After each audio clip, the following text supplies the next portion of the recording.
that I have. In fact, statistically, very few have been. In 1997, Hillary Clinton made a famous speech in Beijing about women's rights.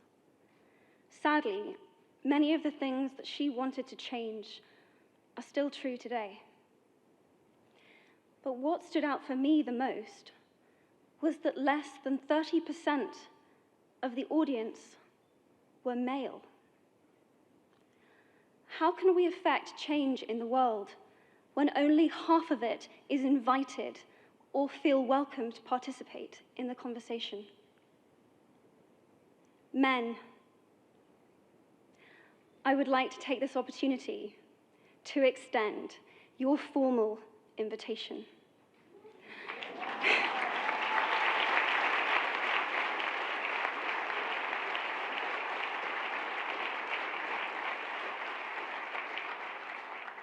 Gender equality is your issue too. Because to date, I've seen my father's role as a parent being valued less by society, despite my needing his presence as a child as much as my mother's. I've seen young men suffering from mental illness, unable to ask for help, for fear it would make them less of a man or less of a man.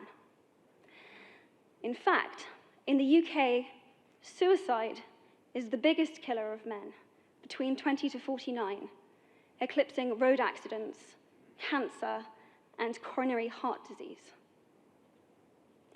I've seen men made fragile and insecure by a distorted sense of what constitutes male success.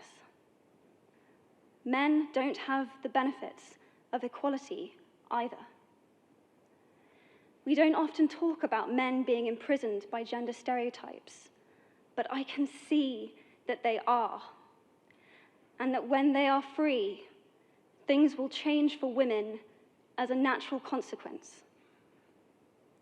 If men don't have to be aggressive in order to be accepted, women won't feel compelled to be submissive. If men don't have to control, women won't have to be controlled. Both men and women should feel free to be sensitive. Both men and women should feel free to be strong. It is time that we all perceive gender on a spectrum instead of two sets of opposing ideals.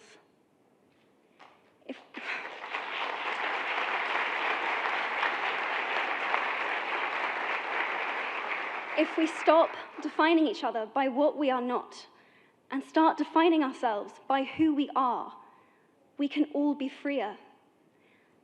And this is what He for She is about. It's about freedom. I want men to take up this mantle so that their daughters, sisters, and mothers can be free from prejudice, but also so that their sons have permission to be vulnerable and human too. Reclaim those parts of themselves they abandoned, and in doing so, be a more true and complete version of themselves. You might be thinking, who is this Harry Potter girl? And what is she doing speaking at the UN? And it's a really good question. I've been asking myself the same thing. All I know is that I care about this problem, and I want to make it better.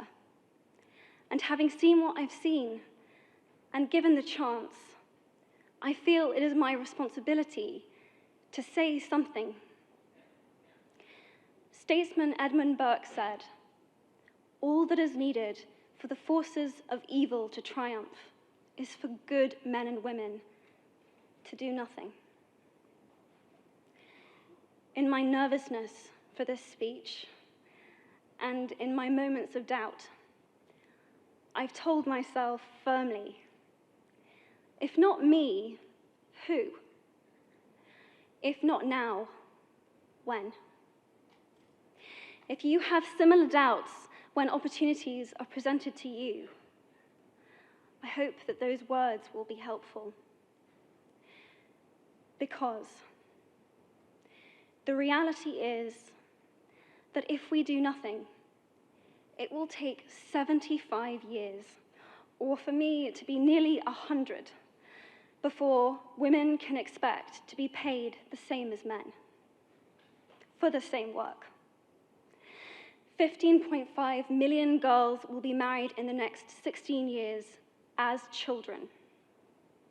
And at current rates, it won't be until 2086 before all rural African girls can have a secondary education.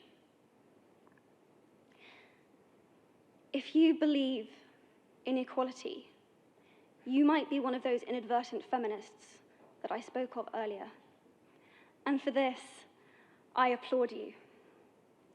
We are struggling for a uniting word, but the good news is that we have a uniting movement. It is called He for She. I am inviting you to step forward, to be seen, and to ask yourself, if not me, who?